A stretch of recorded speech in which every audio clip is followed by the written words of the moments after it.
Bonsoir, je suis Véronique, la fondatrice de l'organisme Les Philanthropes. Pour ceux qui ne savent pas ce que c'est un organisme qui est né en 2014 à Trois-Rivières. Dans le fond, ce qui m'a donné l'idée de fonder l'organisme, c'est que moi, personnellement, j'ai vécu une situation d'isolement.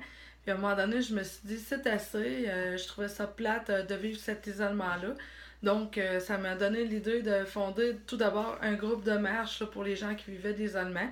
Mais de fil en aiguille, les gens ont proposé d'autres activités que simplement des groupes de marche. C'est pour ça qu'anciennement, on s'appelait les marcheurs philanthropes et que maintenant, on s'appelle tout simplement les philanthropes. Donc, on est un organisme provincial. On est maintenant rendu dans une douzaine de villes. Je pense entre autres Gatineau, Drummondville, Saint-Casimir, Sherbrooke, Magog. Bref, la liste des villes en fonction est sur notre site internet. On offre principalement des groupes de marche, évidemment, parce que ça fait du bien à l'esprit et autant à la santé. On offre des 5 à 7, des cafés rencontres, des soirées de jeux de société. Bref, on y va avec les idées des bénévoles, tout simplement.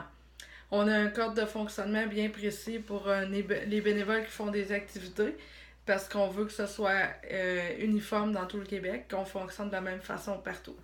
Donc, c'est ça qui est l'organisme. Puis, c'est important de mentionner qu'il n'y a aucun bénévole qui a suivi une formation en psychologie. Nous, ce qu'on propose, dans le fond, pour briser l'isolement, c'est de développer un réseau social et une écoute. Ce qu'on fait avec des amis, finalement, comme aller prendre un café avec un ami avec qui on aurait besoin de se confier. C'est à ça que servent nos bénévoles, nos activités. Et ceux qui participent ne sont pas nécessairement dans une situation d'isolement, mais le fait qu'ils participent va inciter à ceux qui sont isolés à se joindre à nous. C'est là la mission de l'organisme. Donc, si vous avez d'autres questions, n'hésitez surtout pas à me contacter. Véronique Germain sur Facebook ou directement à la page provinciale des philanthropes. Merci!